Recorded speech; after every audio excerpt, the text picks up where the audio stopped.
Hello again, folks. Welcome back. This is the last of our screencasts for Standard 14. This last little screencast deals with kind of the significance of the Pacific Island colonies that the United States is going to take after the Spanish-American War, and it also deals with kind of the jewel in the U.S. imperial possessions, which is Panama and the Panama Canal. So we're going to deal with those two topics throughout the next couple of minutes. So after the Spanish-American War ends, the United States government, and especially the United States Navy, sees the significance in holding island possessions in the Pacific.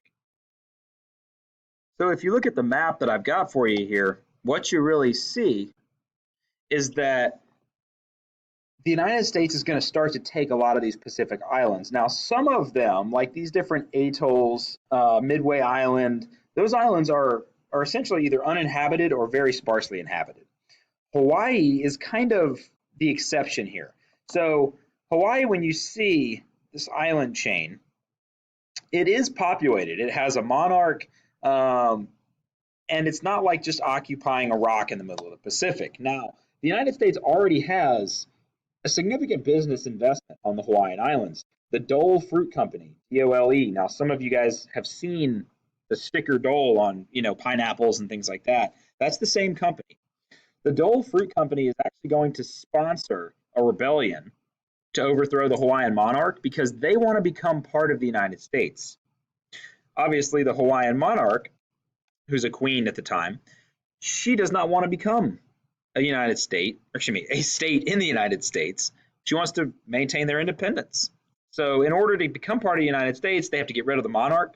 Those Dole Fruit Company executives, they sponsor a rebellion. They ultimately win. They file or petition U.S. Congress to become a territory of the United States, and Congress accepts that petition. So as we get to the turn of the 20th century, into the 1900s, this is what the U.S. imperial possessions look like. The reason the United States wants all of these is mostly economic, but there's also a military stimulus here. Coal is what powers ships at the time. There's no way to carry enough coal to make it from the west coast of the United States all the way to the Philippines in one shot. You need almost like coal gas stations along the way. This is what those islands are for. They're to refuel the U.S. Navy on these different voyages throughout the Pacific. Okay? All of that being said, not everyone in the United States is a fan of imperialism. Those that do not support imperialism, for the most part, they don't support it because they think that it's un-American.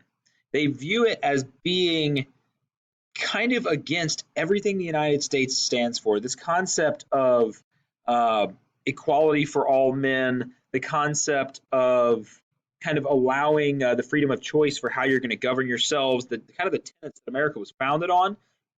They think that this kind of goes against all of those ideas. So guys like Mark Twain, Andrew Carnegie, who we've already talked about, William Jennings Bryan, who we will talk about, these guys are famous Americans that don't like imperialism. So they form this American anti-imperialist league, and they go around basically making speeches and writing articles for newspapers. And they also file lawsuits, basically trying to question the legality of the U.S. government ruling land outside of the United States. And they say that it's simply not legal to control territory that isn't in the continental United States. Now, ultimately, they're not successful. The United States does continue to take colonies, but why this is important is to show the dissenting opinion, the idea that not everyone is in favor of going out and conquering these peoples and kind of subjugating them as they see fit. They use the idea of social Darwinism, which y'all need to be familiar with, and say that social Darwinism is wrong. Now, you guys remember Darwin, basically survival of the fittest, saying that of any organism, as it evolves, the best and brightest and most capable of those organisms are going to be the ones that survive and procreate and pass on their genes to the next generation. Social Darwinism basically is a kind of a racist way to use Darwinism to say that white Europeans are the best humans ever been made, and they're the ones that have conquered all these new lands and come up with all these new technologies, and therefore white Europeans are the best form of humanity. And it is the responsibility of those white Europeans to go and spread their superior culture, quote unquote, out to all of these other lesser groups. That's the idea behind social Darwinism. And the Anti-Imperialist League basically just says social Darwinism is wrong. Shouldn't have a place inside of American culture. That's their kind of message. Despite their objections, the United States is still going to go ahead with all of its imperial aspirations. The biggest one is a way to connect the Atlantic and the Pacific Oceans. So at this point in history, Colombia still controls what we today know of as Panama. The United States wants to build a canal right through this little zone right here, through the Isthmus of Panama, that would utilize a bunch of the lakes that are present inside of Panama to connect the Atlantic and Pacific Oceans. Now, the United States wants this canal because it will obviously shorten sailing time between the Atlantic and Pacific Ocean. It will let them move naval assets between the Atlantic and Pacific fleets faster. And the United States needs to protect its new holdings in the Pacific. So the U.S. goes about, first of all, sponsoring a rebellion in Colombia because Colombia doesn't want to sell us this land. So what do? Nice little example of nation building. We sponsor a rebellion in Colombia. When that new government takes over and forms Panama, those rebels who we sponsored, who now control Panama, say, yes, of course, we'll sell you land for the Panama Canal. That was the deal. You help us win our independence from Colombia, and we'll sell you this land. So the United States gets the land for the Panama Canal, sells it, builds the Panama Canal, and then ultimately is able to pass between the Atlantic and the Pacific Oceans. Now, this is where we slow down a little bit, because these are very important points.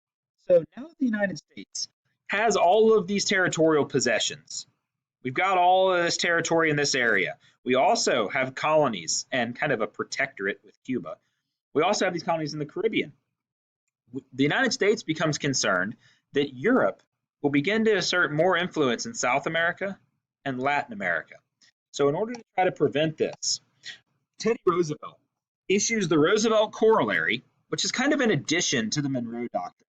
And what it basically says is that the United States is no longer not only unwilling to accept European involvement in Latin America, that would be the Monroe Doctrine, but the Roosevelt Corollary says that the United States will do everything in its power, including military intervention, to stop Europe from being involved in Latin America. It basically tells Europe, we will fight you if necessary to keep you out of Latin America.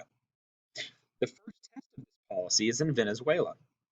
Venezuela, first of all, a South American country, it owes a bunch of money to Germany and Great Britain. Germany and Great Britain threaten to invade Venezuela when Venezuela can't pay its debt. So President Roosevelt invokes this Roosevelt Corollary and basically says, you will not invade Venezuela. We will function as the debt collector for you. We will get your money and we will pay you your money, but you will not be involved in getting it from Venezuela. Germany and Great Britain are instructed to stay out of Venezuela, of South America. The big kicker here is that this sort of starts the era of the big stick policy. The idea that we're going to negotiate first. We'll bring you to the table and we'll talk to you, right? We will always try to talk first, but if that doesn't work, the military is always an option. Always an option. The examples of this are in the Dominican Republic, in Nicaragua, and in Haiti. The United States basically tries to negotiate first, but when that doesn't work, you get the stick.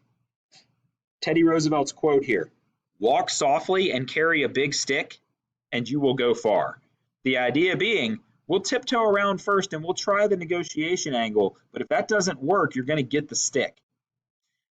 His rationale is that if people know this, if countries know that the quote-unquote big stick of America will come down on you if you don't do what we want, you'll be more likely to get cooperation early on. That's the big stick policy. Walk softly, but carry a big stick. So that wraps up Standard 14. When we come back next time, we're going to get into obviously Standard 15, which moves us closer and closer to World War I, which we will get to before before spring break.